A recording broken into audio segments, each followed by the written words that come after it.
पढ़ रहे थे हम, ठीक है। क्या लास्ट नंबर क्या डाला था? 9 हो गए थे, 10th होगा अभी। पूरा हो गया था ना लास्ट जो भी पढ़ा था।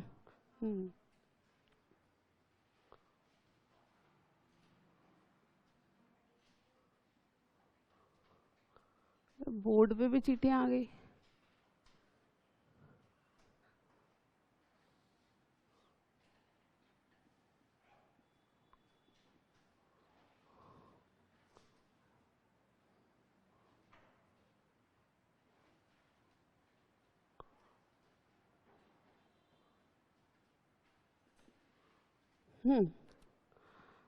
अगला सिद्धांत या नियम है पूर्व कथनीयता का सिद्धांत, प्रिंसिपल ऑफ प्रिडिक्शन।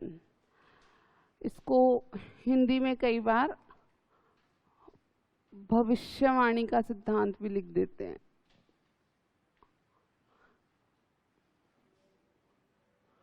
प्रिडिक्शन को क्योंकि भविष्यवाणी भी कह देते हैं इसलिए।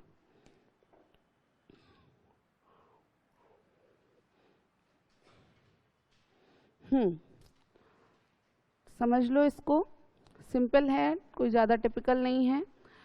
पूर्व कथनीयता यानी पहले से कहना, पहले से कथन करना, ठीक है। या हम कह सकते हैं पहले से किसी चीज़ के बारे में बता देना। बहुत सिंपल सी बात है कि हम अब तक ये जान चुके हैं कि विकास की प्रक्रिया में जो परिवर्तन आते हैं वो पूर्व निर्धारित होते हैं।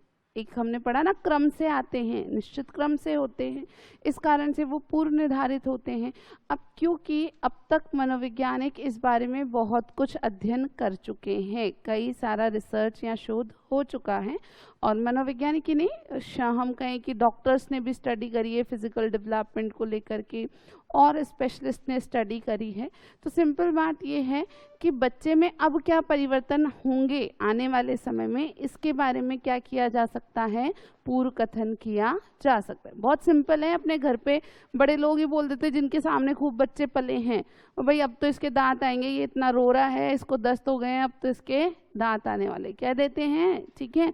या फिर हम जानते हैं कि बच्चा लगभग 3 साल का होने लगता है, ठीक है, तो हम 2.5-3 साल पर उसको प्री स्कूल भेजने लगते हैं कि हाँ अब ये थोड़ी देर बैठने का आदी है, अब वो मम्मी को छोड़ के या घर वालों को छोड़ के 2-3 घंटे स्कूल में बैठना शुरू कर देगा। यानी जिस प्रकार के परिवर्तन आ रहे हैं, क्योंकि वे निश्चित क्रम से आते हैं, पूर्व कथनीय कहलाते हैं, क्योंकि उनके बारे में हम पहले से अंदाजा लगा सकते हैं। इसके बारे में एक बात ध्यान रखना कि कुछ XYZ टीचर्स ने इसको बड़ा गलत पढ़ाया है। जैसे किसी ने, नाम मैं नहीं लूँगी, बट किसी टीचर ने ऐसा पढ़ाया कि पूर्व कथन का मतलब ये है, वॉटसन वाली बात कह दी उन्होंने, कि बता सकते हैं कि बच्चा आगे भविष्य में क्या बनेगा, वो टीचर बनेगा या ये बनेगा या वो बनेगा, ठीक है। ये नहीं है पूर्व कथनीयता का मतलब, ये कतई नहीं है पूर्व कथनीयता का मतलब। ये नहीं बताया जा सकता कि कोई बच्चा डॉक्टर बनेगा या इंजीनियर, उसके पैदा होते ही ये बात नहीं बताई जा सकती है। तो अगर किसी ने ये पढ़ा है किसी किताब में पहले ऐसा कि पूर्व कथनीयता का सिद्धांत ये कहता है कि बच्चा भविष्य में क्या बनेगा, इसका पूर्व कथन किया जा सकता है, ये नहीं कहता है। क्या कहता है कि आने वाले समय में आयु के अनुसार बच्चे में क्या परिवर्तन होंगे, इस बारे में पूर्व कथन किया जा सकता है। क्यों? क्योंकि सब में एक जैसे ही होते हैं, बताया ना हमने कि भाई माइलस्टोन होते हैं, लगभग किसी में जो परिवर्तन 6 महीने में आ रहा है, एक में 6 में आ रहा है, तो किसी में 6 महीने से 10 दिन पहले आ जाएगा, किसी में 6 महीने के 10-15 दिन बाद में आ जाएगा। कोई बच्चा चलने लग रहा है 1 साल का होने पर, तो कोई 11वें महीने में चलने लग रहा है, तो कोई 13वें महीने में भी जाके चलता है। लेकिन जो बच्चा घुटने के बल चल रहा है, ठीक है, और वो बीच में खड़ा भी होने लग गया, तो अपन बोलेंगे ना भाई अब ये थोड़े दिन में, 15-20 दिन में ये चलने भी लग जाएगा। यही क्या है? पूर्व कथन है, ठीक है। लिख लो एक लाइन में फटाफट।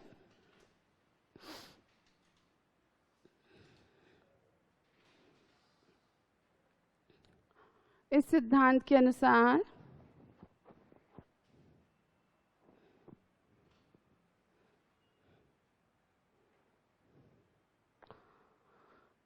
बालक में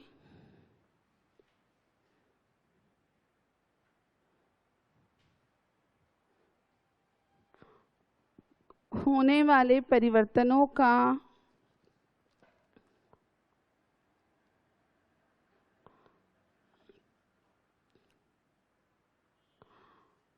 पहले से अंदाजा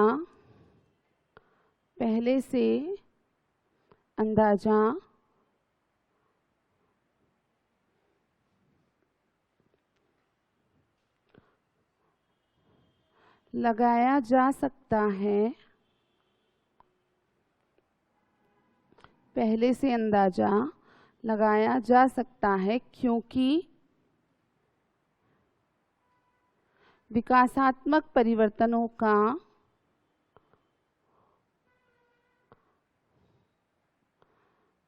एक निश्चित क्रम होता है,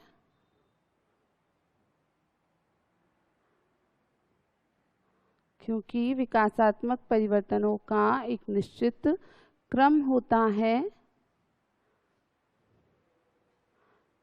तथा विभिन्न शोधकर्ताओं द्वारा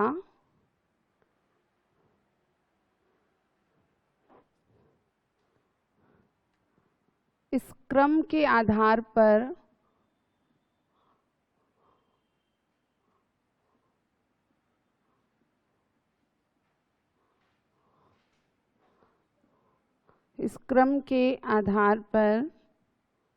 विकासात्मक माइलस्टोन्स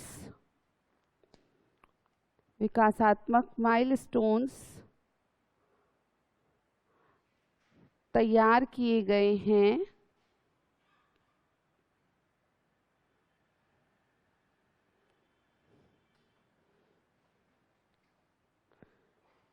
इन्हीं माइलस्टोन्स के आधार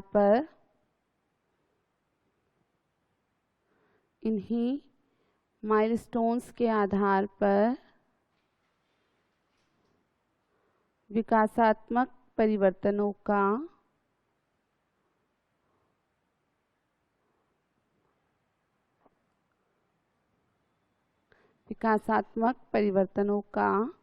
पूर्वकथन करना संभव हो पाता है।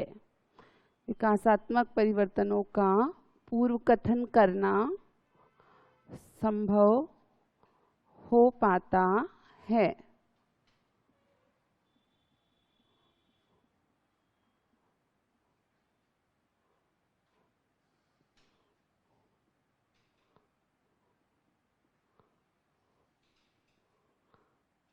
अगला है सामान्य से विशिष्ट अनुक्रियाओं का सिद्धांत।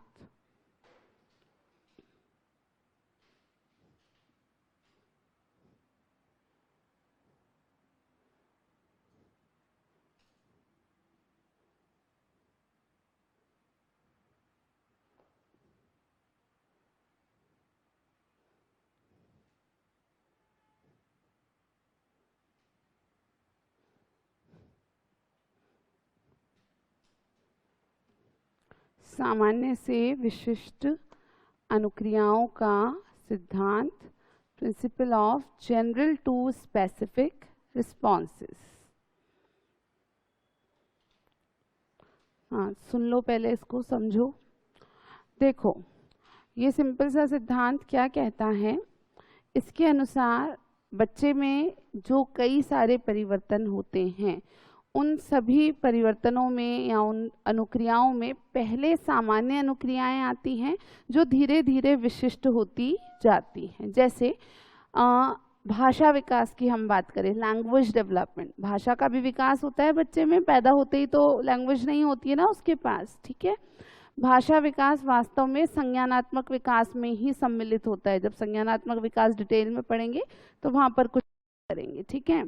अब भाषा विकास में बच्चा अल्टीमेटली भाषा का उपयोग करेगा, यानी शब्द बोलेगा या कोई भी बात है वो बोलेगा, लेकिन इससे पहले कोई शब्द बोलने से पहले क्या होता है कि बच्चे के मुंह से विभिन्न प्रकार की ध्वनियां निकलना प्रारंभ होती है, साउंड जनरेट होता है। अब साउंड का जनरेट होना या ध्वनि का निकलना एक कैसी अनुक्रिया है, सामान्य अनुक्रिया है, और उस अलग अलग प्रकार की ध्वनियों को निकाल के अंततः वो विशिष्ट शब्दों को बोलना शुरू कर देता है। तो हमें क्या ध्यान रखना है कि विकासात्मक परिवर्तनों में जो भी परिवर्तन आते हैं वे सभी सामान्य से विशिष्ट की ओर होते हैं। ये एक उदाहरण था, ठीक है। हम कई सारे उदाहरण देख सकते हैं, जैसे हम गतिक विकास की बात करते हैं, मोटर डेवलपमेंट की बात करते हैं, तो इनिशियली बच्चा जो है अपनी जगह पर पड़ा पड़ा मूव करने की कोशिश करता है, ठीक है ना, मूवमेंट गति करने की कोशिश करता है, और फिर धीरे धीरे वो पर्टिकुलर बॉडी पार्ट्स को कि अब अपन चलने के लिए क्या यूज ले रहे हैं, पैर ही यूज लेने पड़ते हैं हमको चलने के लिए, ठीक है। लेकिन शुरुआत में बच्चा जब उसमें गति का विकास प्रारंभ होगा तो पड़े पड़े वो अपनी पूरी बॉडी को हिलाता है, पैरों से डायरेक्ट खड़े होने की कोशिश नहीं करता, वो बाद में होता है। तो आपको ध्यान रखना है कि संपूर्ण विकास की प्रक्रिया में परिवर्तन कैसे से कैसे होते हैं, सामान्य से विशिष्ट की ओर होते हैं। उल्टा लिख करके दे दे तो गलत है, विशिष्ट से सामान्य की ओर नहीं होते हैं, ठीक है। कोई भी चेंज है वो पहले एक जनरल फॉर्म में आएगा, धीरे धीरे धीरे वो स्पेसिफिक रूप में दिखता जाता है। लिखो, इस सिद्धांत के अनुसार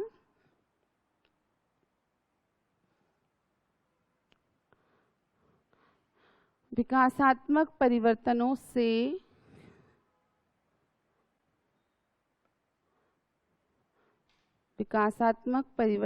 से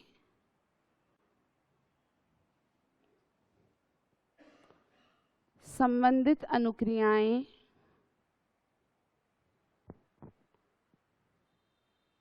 शुरुआत में विकासात्मक परिवर्तनों से संबंधित अनुक्रियाएं शुरुआत में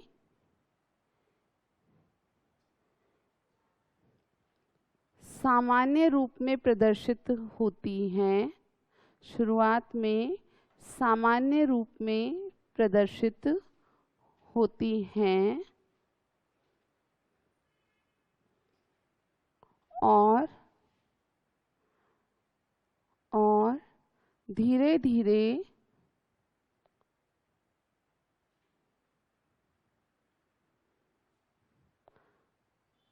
वे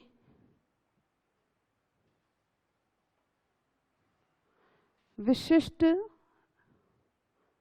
होती जाती हैं।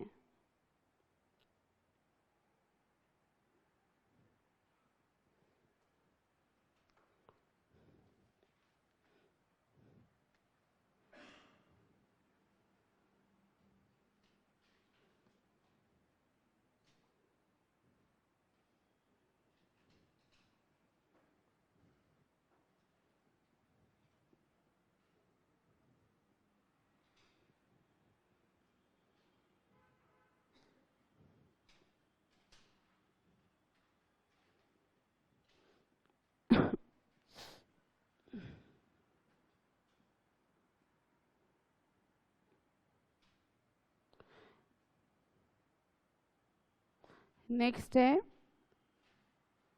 परिपक्वता तथा अधिगम की भूमिका का सिद्धांत। यहाँ दोनों शब्दों को हमें समझना है, परिपक्वता को और अधिगम को।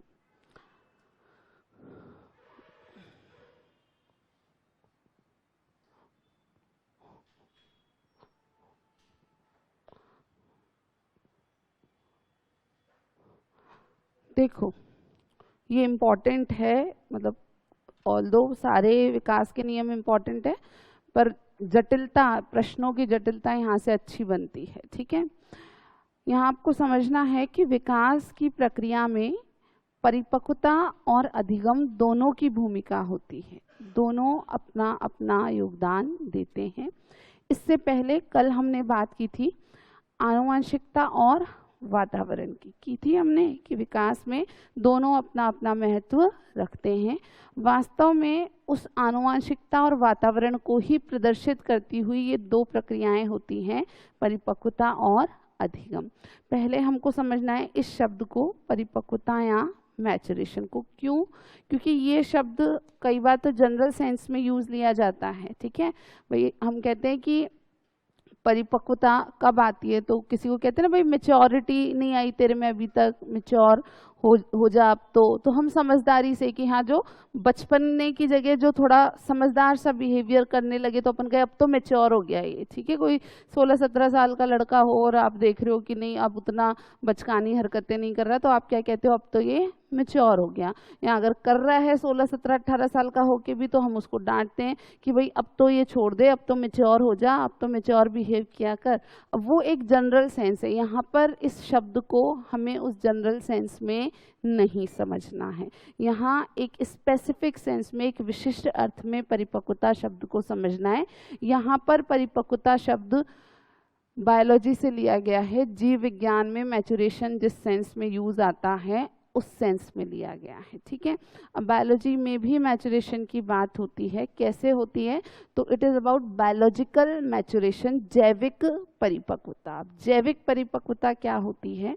तो आपको ध्यान रखना है कि आनुवांशिकता से कनेक्शन है इस चीज का, कि मनुष्य का जो बालक है जिसने जन्म लिया है, ठीक है, वो अपने अंदर कुछ क्षमताएं लेकर के पैदा हुआ है। ठीक है, जो किसकी क्षमताएं हैं? विशिष्ट रूप से मनुष्य की क्षमताएं हैं। शेर के बच्चे की क्षमताएं अलग होती हैं, ठीक है, मनुष्य के बच्चे की क्षमताएं अलग होती है। जैसे हम एक उदाहरण जस्ट लेते हैं, क्या सारे पशु 2 पैरों पे खड़े होके चल पाते हैं? क्या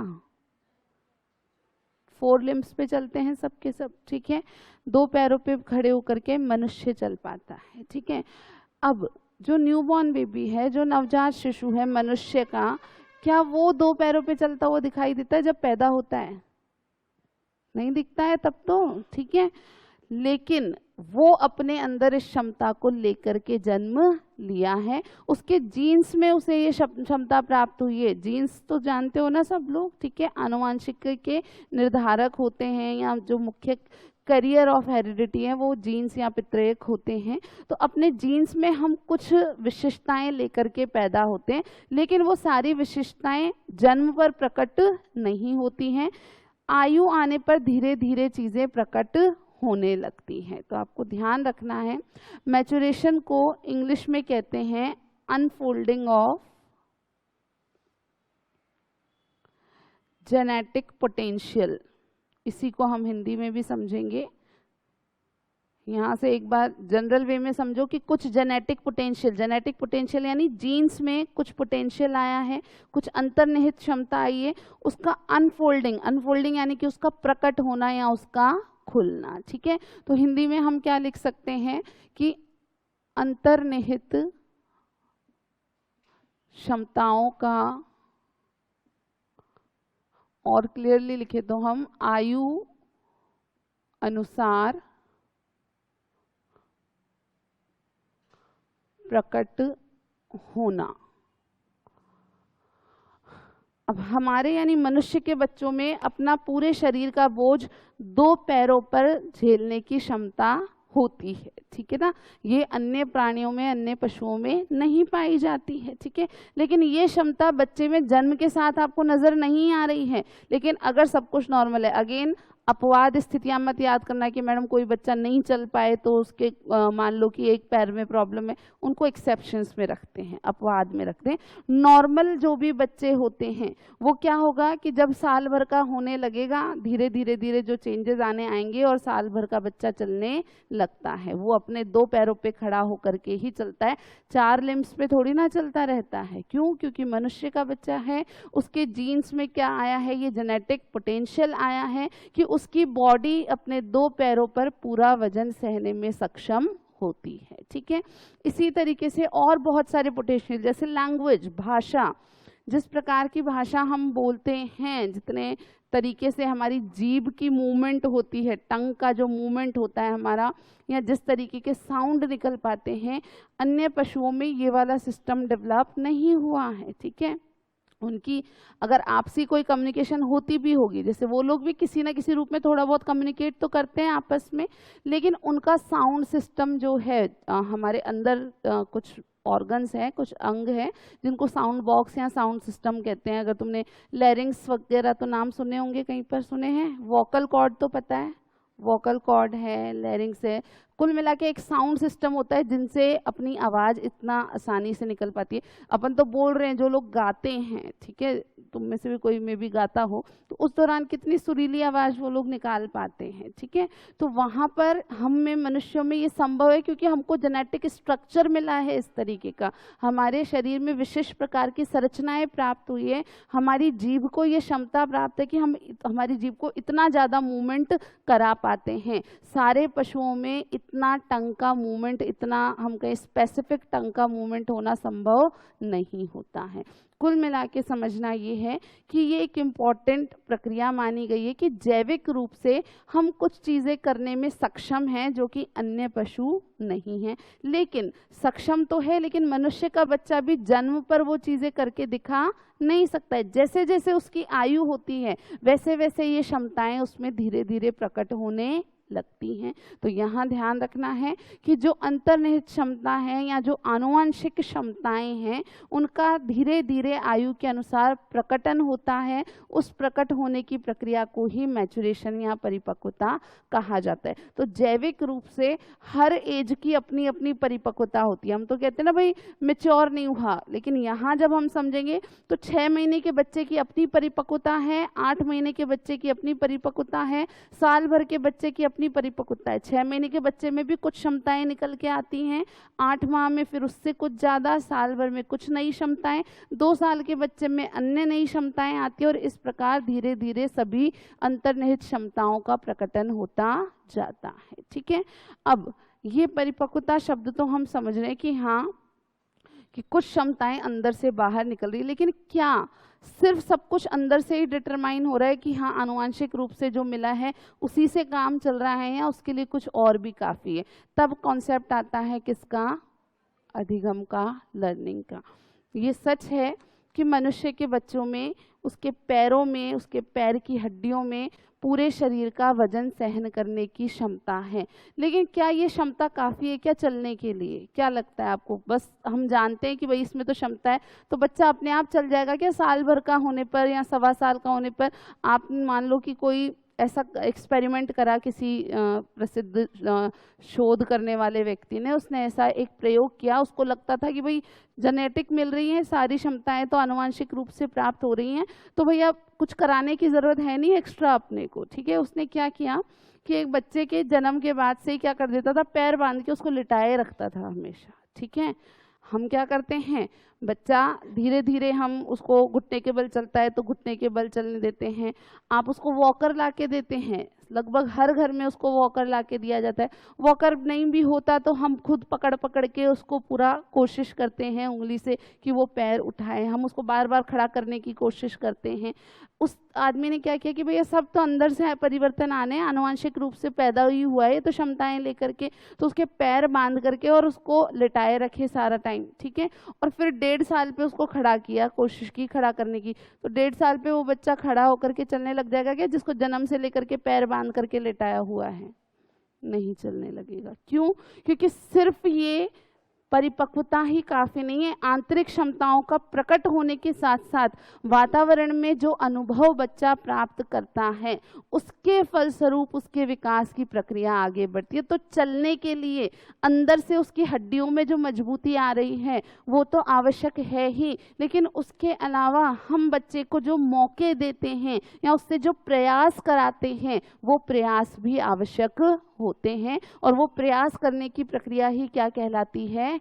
अधिगम कहलाती है। तो कुल मिला के याद रखना है कि जैसे हमने पढ़ा था D = H × E पढ़ा था, ठीक है, उसी प्रकार D = M × L। M किसको रिप्रेजेंट करना है? मैचुरेशन को, और मैचुरेशन का कनेक्शन अभी अभी मैंने आपको किससे बताया? आनुवांशिकता से, हेरिडिटी से। L किसको रिप्रेजेंट कर रहा है? अधिगम को। अधिगम का कनेक्शन सीधे सीधे किससे होता है? वातावरण से। क्लियर है बात? लिखो। इस सिद्धांत के अनुसार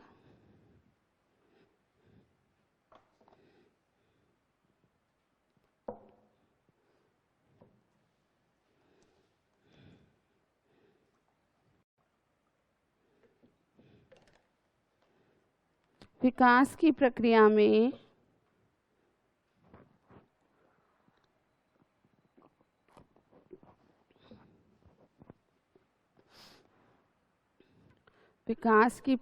में परिपक्वता एवं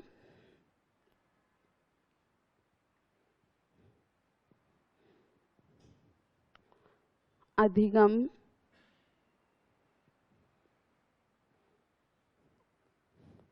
दोनों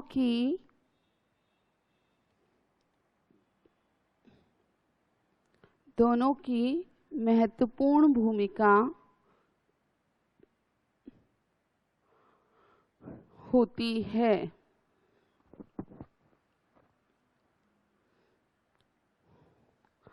परिपक्वता का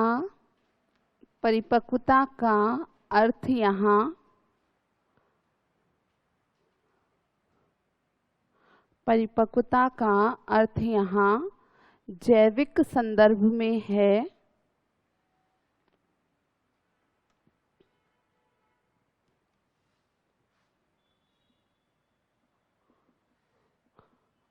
अर्थात आनुवंशिक या अंतर्निहित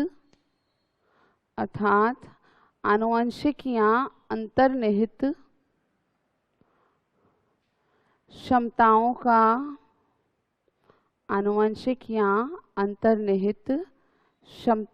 का आयु बढ़ने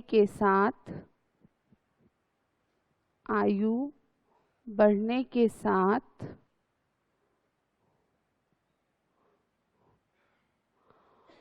प्रकट होते जाना। जो लोग थोड़ा सा इंग्लिश में कंफर्टेबल हैं वो ये लाइन लिख लो तो ज़्यादा आसानी से समझ आता है। Unfolding of genetic potential.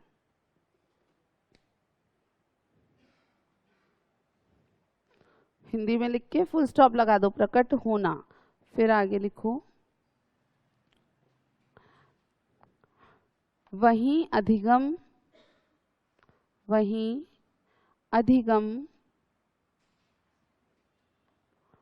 वातावरण में विभिन्न प्रयासों द्वारा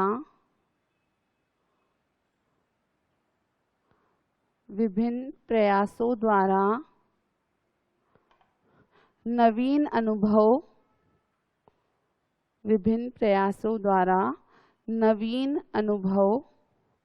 प्राप्त करने की प्रक्रिया है।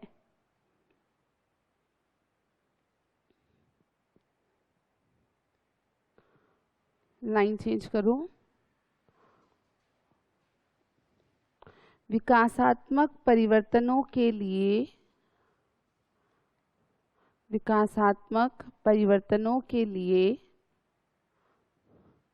बच्चे की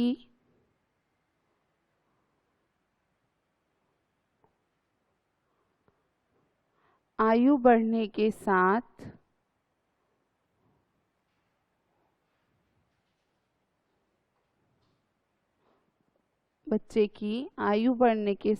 उसकी अंतर्निहित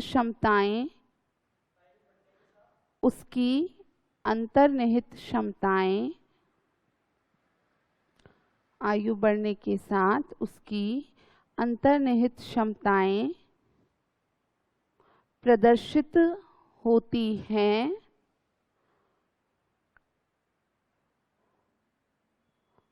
और उसी दौरान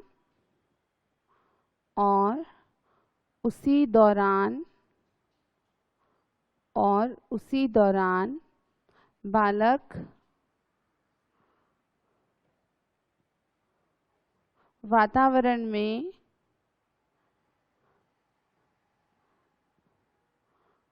अंतरक्रिया करते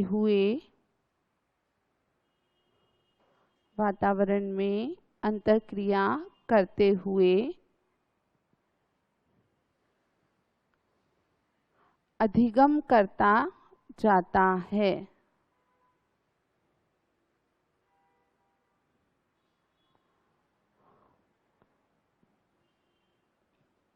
अतः विकास, परिपक्वता तथा अधिगम का, अतः विकास, परिपक्वता तथा अधिगम का गुणनफल है।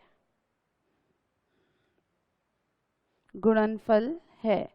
इंग्लिश में लिख लो D equals to M into L। M maturation के लिए है, L लर्निंग के लिए है। यहाँ विकास बराबर परिपक्वता गुणा अधिगम। हिंदी में लिख लो, इंग्लिश में लिख लो, जैसे लिखना चाहो। कुल मिला के यहाँ भी जैसे आनुवंशिकता गुणा वातावरण लिखा था, वैसे ही यहाँ पर भी हम किससे प्रदर्शित करते हैं? गुणा से प्रदर्शित करते हैं। Maturation multiplied by learning.